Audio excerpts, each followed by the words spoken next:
Au terme de ses 58 années d'indépendance, le Cameroun s'est forgé l'image d'un pays ouvert au monde à travers les missions et représentations diplomatiques. Un pays sous l'impulsion du président de la République qui marque sa présence dans les grandes instances internationales telles que les Nations Unies, la Conférence islamique, la francophonie ou le Commonwealth. Cette politique avait été définie en 1985 lors de la dernière conférence des ambassadeurs. C'était une rupture par rapport à ce qui se faisait avant. Le Cameroun n'appartenait à aucun cercle. L'ancien président estimait que le non-alignement devait mettre le Cameroun à équidistance de tous les cercles. Alors avec le président Biya, ça a été l'inverse, c'est d'entrer dans tous les grands cercles internationaux. Donc nous sommes présents. Peut-être qu'il y a deux choses à clarifier. La première, c'est que un pays est engagé de manière statutaire par trois personnalités. Il y a d'abord le ministre des Affaires étrangères, pour le cas du Cameroun, c'est le ministre des Relations extérieures. Il y a le Premier ministre, chef du gouvernement. Et pour le cas d'espèce, c'est son Excellence Philémon Yan. Et le chef de l'État, le président Paul Biya. Donc, lorsque l'une des trois personnalités est présente, elle peut engager le Cameroun. En l'espace de quelques mois, et à l'invitation du chef de la diplomatie camerounaise, le secrétaire général de l'OIF, l'Organisation internationale de la francophonie, Michaël Jean, a visité notre pays du 13 au 15 avril 2015. Patricia Scotland, quant à elle, secrétaire générale du Commonwealth, a séjourné à Yaoundé et à Buea en décembre 2017. Des présences significatives qui traduisent à suffisance l'efficacité de la diplomatie camerounaise.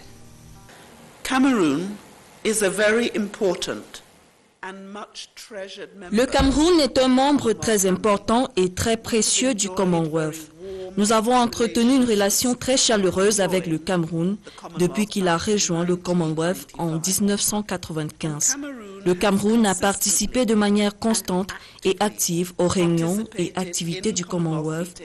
Au fil des ans, le Commonwealth a énormément profité de la contribution de nombreux Camerounais afin de promouvoir nos valeurs communes dans nos 5 régions. De même, les Camerounais ont également pris part à nos missions d'observation des élections.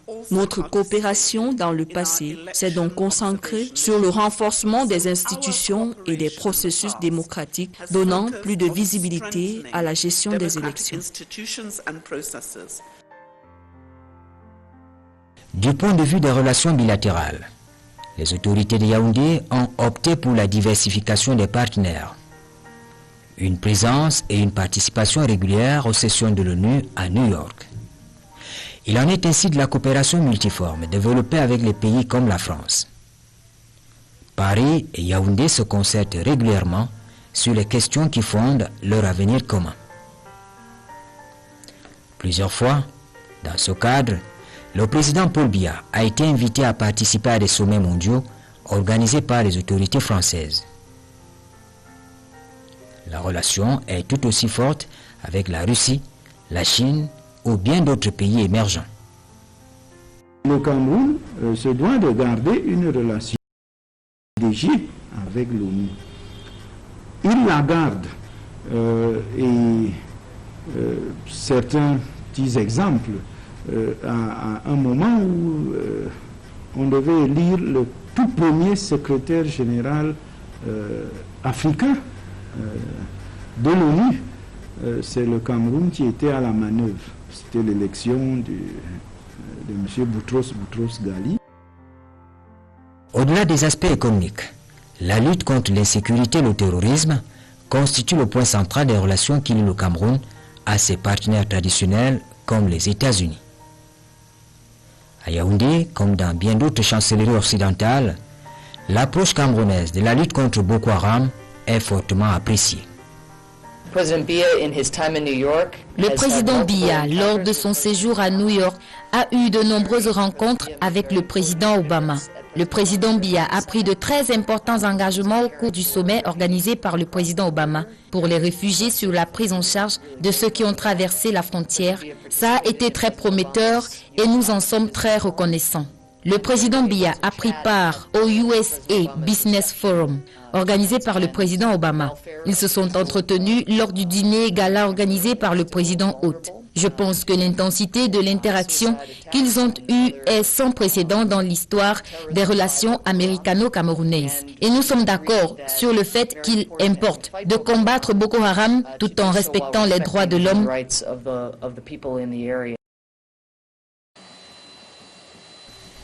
Sur le continent africain, le Cameroun est présent dans toutes les organisations dites d'intérêt.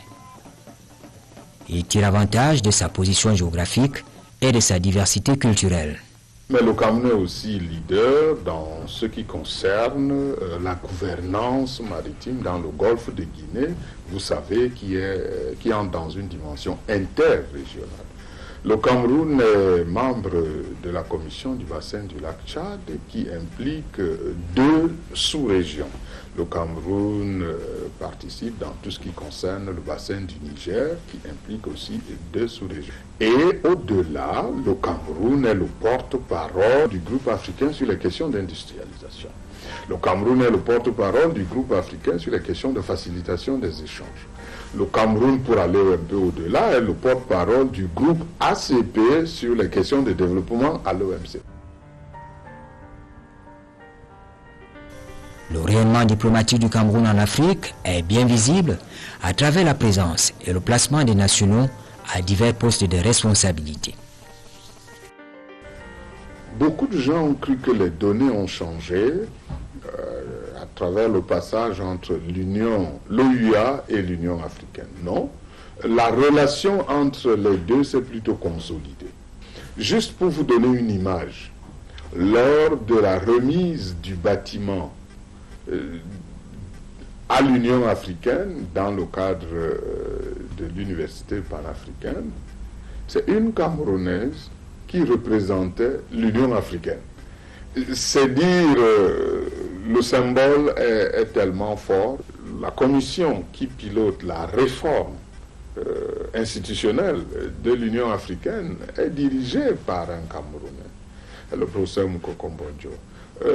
Un conseiller du président de la commission de l'Union africaine est camerounais. Mais ce qu'il faut voir, c'est aussi ce que le Cameroun fait pour l'Union africaine. Le Cameroun abrite le siège du Fonds monétaire africain qui va prendre forme bientôt.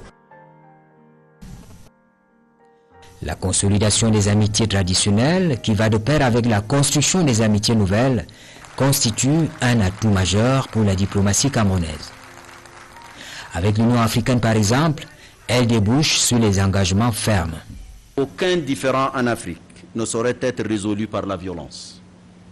Seule la concertation, le dialogue et le traitement pacifique sont la voie juste à poursuivre.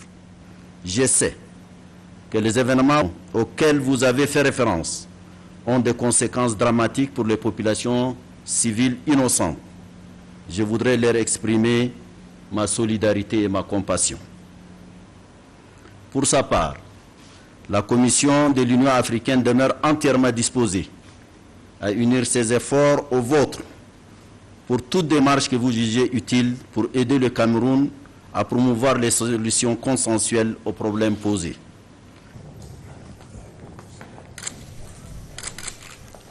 Le dynamisme, le bel élan de reconstruction d'une diplomatie de présence et de participation, la volonté de s'ouvrir à un monde complexe du fait de nombreux conflits d'autorité font du Cameroun une vitrine. À plusieurs reprises, à l'occasion de vœux de nouvel an au chef de l'État, le corps diplomatique accrédité à Yaoundé a exprimé et salué les efforts qui sont faits pour maintenir le cap. En dépit du contexte mondial difficile marqué par la chute des prix du baril du pétrole et des matières premières, chute qui influence certains indicateurs clés du taux de croissance de l'économie, le Cameroun fait preuve de résilience en Afrique centrale. Même si l'économie camerounaise reste la plus dynamique, vous n'avez pas hésité à initier des programmes de réforme économique et financière de grande ampleur avec le soutien de la Banque mondiale, la Banque africaine de développement, le Fonds monétaire international et bien d'autres partenaires, afin de façonner le nouveau visage du Cameroun, celui d'un pays prenant en charge sa destinée et s'engageant fermement à valoriser ses ressources naturelles et à jouer un rôle actif sur la scène internationale. Comme on a pu le remarquer avec les récents Jeux de la francophonie à Abidjan en Côte d'Ivoire ou la Coupe du monde de football en Russie, le sport est devenu un enjeu. Un vecteur important d'attractivité, une vitrine pour le rayonnement des pays. Un filon que le Cameroun exploite à bon escient. Le rayonnement diplomatique ne se circonscrit pas aux enceintes diplomatiques. Le rayonnement d'un pays, c'est toutes les activités de ce pays, y compris les activités sportives, culturelles et autres. Ce que les Lions indomptables ont fait pour le rayonnement du Cameroun est inestimable. Et il me souvient qu'à l'époque de gloire, dans les années 90, où ils ont été au firmament à la Coupe du Monde Italia 90, nous avons des collègues africains qui me disaient que le Cameroun ne représente plus que le Cameroun, il représente toute l'Afrique. Donc cela montre que quand vous atteignez ce niveau, vous dépassez le cadre national. Selon une large opinion, le sport, la culture et la diplomatie font bon ménage. Mais à cela, le chef de l'État, Paul Biya, associe parfois l'humour pour dissiper les malentendus sur le positionnement de son pays sur la scène internationale. Le pays est par ailleurs stable.